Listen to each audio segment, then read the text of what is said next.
Hello दोस्तों, नमस्कार। मैं सचिन द्विवेदी स्वागत करता हूँ आपका अपने चैनल द 360 एनालिसिस में। दोस्तों, आज मैं बात करने वाला हूँ मुख्यमंत्री नीतीश कुमार का, जो आज 10वीं बार उन्होंने मुख्यमंत्री की शपथ लिया और 2001 से लेकर 2025 तक लगातार 10वीं बार मुख्यमंत्री रहे, जो कि एक नेशनल रिकॉर्ड है। एक भारत में ये रिकॉर्ड है, अभी तक 10 बार कोई मुख्यमंत्री नहीं रह पाया है। 6 बार मुख्यमंत्री रही थी शीला दीक्षित दिल्ली की। और आज की इस वीडियो में आपको 5 मुख्य कारण बताऊंगा जो नीतीश कुमार को और भारतीय जनता पार्टी एनडीए को बिहार में इतनी प्रचंड बहुमत मिला है। उसमें बिहार में मुख्यमंत्री के तौर पर 10 साल काम करने वाले नीतीश कुमार के कुछ 5 काम मैं आपको ऐसे बताऊंगा जिसकी वजह से बहुत ज़्यादा इनको वोट परसेंटेज, बहुत ज़्यादा सपोर्ट, हर कुछ बिहार में लोग इनको प्यार करते हैं। जब तक रहेगा समोसे में आलू, तब तक मुख्यमंत्री रहेंगे नीतीश बाबू। नीतीश बाबू इंजीनियरिंग की पढ़ाई किए हुए हैं और 20 साल लगातार उन्होंने मुख्यमंत्री रह चुके हैं और करप्शन फ्री चेहरा है। किसी प्रकार का घोटाले का इनके ऊपर कोई प्रूफ नहीं है। विपक्ष के नेता भी बोलते हैं कि नीतीश कुमार के बारे में अच्छी चीज़ें बोलते हैं। किसी प्रकार का पर्सनली इन्होंने 1 भी रुपये का करप्शन इनका सामने अभी तक नहीं आया है।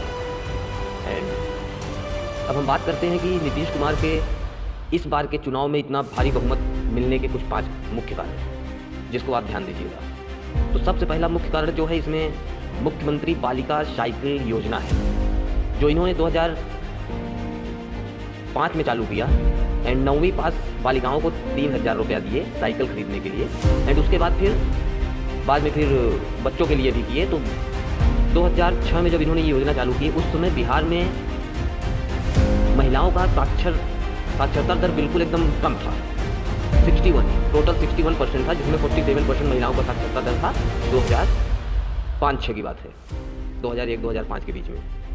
उसके बाद जब इनकी ये बालिका साइकिल योजना चालू होने के बाद जब बालिकाओं ने इसका लाभ लेना शुरू किया, उसके बाद से इतनी सारी बालिकाएं स्कूल जाने के लिए प्रेरित हुई और स्कूल में एडमिशन कराया।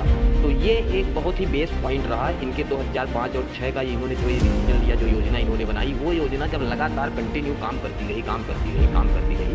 एंड लास्ट में अभी बिहार में महिलाओं का साक्षरता दर 73% हो गया है। तो इससे आप आकलन लगा सकते हैं कि 2006 में इन्होंने जो योजना चालू की थी, वो योजना लास्ट में 2025 आते उस योजना का किस प्रकार से लोगों ने लाभ उठाया, बालिकाओं ने, बच्चों ने लाभ उठाया। कि साक्षरता दर वहाँ पर, किसी राज्य की साक्षरता दर बढ़ने का मतलब कि वहाँ के लोग शिक्षित हो रहे हैं। और जिस प्रकार से लालू के राज्य में, लालू के समय पर जंगल राज का जो एक स्टैंप लालू सरकार के ऊपर लगा था, उस स्टैंप को एक ही रास्ता नहीं था, कई रास्ते अपनाने पड़े। जैसे कि इन्होंने पहला अपना योजना चालू किया, मुख्यमंत्री बालिका साइकिल योजना, जिससे एक अच्छा इफेक्ट पड़ा। 2025 तक अच्छी खासी जो है एक मेजोरिटी वहाँ पर शिक्षित हुई और साक्षरता दर में बढ़ोतरी हुई। दूसरा, पंचायती राज संस्थाओं में महिलाओं का 50% आरक्षण। ये 2006 में मुख्यमंत्री नीतीश कुमार जी ने इस योजना को लॉन्च किया। एंड ग्राम पंचायत लेवल पर पार्षद, सरपंच, ये लेवल पर जो है महिलाओं को 50% आरक्षण दिया। इससे भी एक महिलाओं को बहुत बड़ा सपोर्ट मिला और समाज में एक बहुत बड़ा परिवर्तन आया।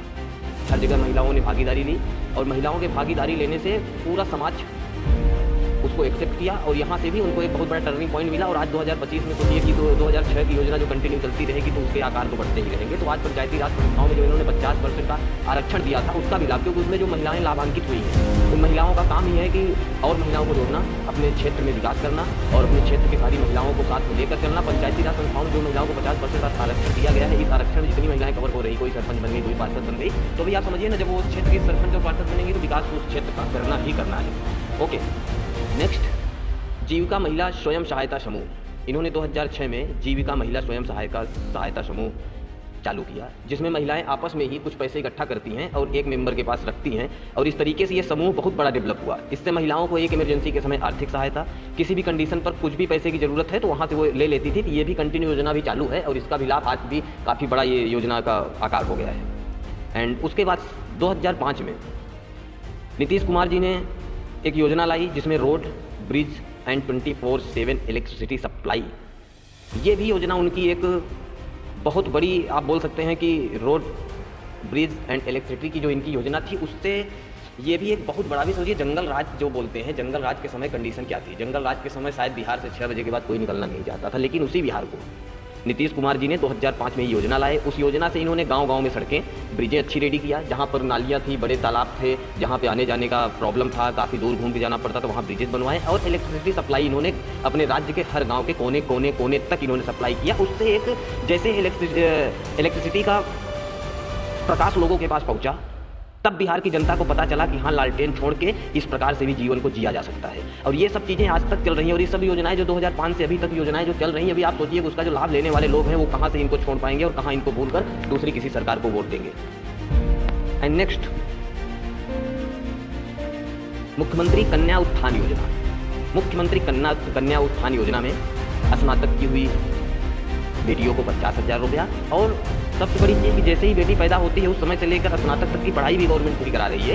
एंड स्नातक की परीक्षा पास करने के बाद उनको 50,000 रुपये का सहयोग राशि भी वहाँ पर दिया जा रहा है। ये भी एक बहुत बड़ा इफेक्ट है। एंड टाइम निकलते समय बीतते एक समय ऐसा आया 2016, 10 साल 15 साल नीतीश कुमार जी के निकल चुके थे, सारी चीज़ इन्होंने सेटल किया था। एंड नेक्स्ट, जो सबसे बड़ी प्रॉब्लम थी शराबबंदी, शराब की प्रॉब्लम, जिससे घरेलू हिंसा, महिलाओं को सामान, पैसे का अलग तरीके से व्यर्थ होना, घर पे बच्चों के लिए प्रॉपर सारे कुछ प्रोवाइड ना कर पाना, लेकिन दारू में पैसे वेस्ट कर देना, ये जो समस्या थी, ये कॉमन समस्या जो है पूरे बिहार के अंदर, एंड अभी तो पूरे देश के अंदर है। लेकिन बिहार में नीतीश कुमार जी ने अपने राज्य में रहने वाले लोगों की अच्छाई के लिए एंड उनके अच्छे जीवन यापन के लिए उन्होंने एक तरीके का जो है काम किया। एंड ये जो योजना थी उनकी 2016 में इन्होंने लागू किया। एंड घरेलू हिंसा और महिलाओं को सामान, इस तरीके की योजना भी इनकी काफ़ी कारगर रही। अभी जो विपक्ष की सरकारें आई, विपक्ष की सरकारों ने तो पूरी तरीके से विरोध किया कि हम शराबबंदी हटाएंगे, लेकिन उनको ये नहीं पता है कि शराबबंदी से जिसको लाभ मिला है, जिन महिलाओं को लाभ मिला है, जिन महिलाओं के जीवन यापन के स्तर को सुधारा है शराबबंदी ने, वो महिलाएं कैसे इस चीज़ को एक्सेप्ट करके आपको वोटिंग करेंगी। और बिहार की, जैसा मैंने आपको बताया, पहली योजना, जो बिहार की पहली योजना है, अभी मैं आपको बताऊं तो भारत में 3 राज्य ऐसे हैं जो 100% साक्षर है, मिजोरम, गोवा, हिमाचल प्रदेश, एंड लास्ट त्रिपुरा है। त्रिपुरा के बाद फिर नीचे बहुत सारे राज्य हैं, लेकिन उन राज्यों की श्रेणी में बिहार को लाने का काम भी नीतीश कुमार जी ने ही किया है। रही बात परिवारवाद की, तो आप जानते हैं नीतीश कुमार जी के बेटे हैं, उनको तो शायद कोई पहचानता भी नहीं होगा। और लॉ एंड ऑर्डर में भी नीतीश कुमार ने बहुत अच्छा काम किया है। और इसी तरीके के बहुत सारे वर्क हैं जो इफेक्ट डाले हैं चुनाव में। नीतीश कुमार और एनडीए को पूर्ण रूप से बहुमत और बम्पर बहुमत के साथ जो है जिताया गया है। और बोलने वाले तो कुछ भी बोलेंगे, लेकिन नीतीश कुमार जी के बारे में, जैसे मैं भी बहुत सारे बिहार के लोगों से मिला, बिहार के लोगों से बात किया, लेकिन सबका बस 2015, 16, 20, 18 तक मैंने कई लोगों से बात किया, लेकिन सबका बस एक ही है कि भाई नीतीश कुमार ही चाहिए। क्योंकि नीतीश कुमार ही ऐसे पहले मुख्यमंत्री हैं जिन्होंने उनके घर तक सड़क पहुंचाई। नीतीश कुमार ही पहले ऐसे मुख्यमंत्री हैं जिन्होंने उनके घर तक लाइट पहुंचाई। नीतीश कुमार ही पहले ऐसे मुख्यमंत्री हैं जिन्होंने उनके घर तक शौचालय पहुंचाया। नीतीश कुमार ही पहले ऐसे मुख्यमंत्री हैं जिन्होंने जीविकोपार्जन के लिए सबको एक रास्ता दिखाया। नीतीश कुमार ही पहले ऐसे मुख्यमंत्री हैं जिन्होंने एक अच्छा जीवन जीने के लिए बिहार के सभी लोगों को दिखाया और समझाया और उनको साथ में लेकर चल रहे हैं। नीतीश कुमार जी अपने घर को कभी परिवारवाद को कभी सामने भी नहीं आने देते हैं और बिहार की जनता के लिए ही जी रहे हैं, बिहार की जनता के लिए ही काम कर रहे हैं।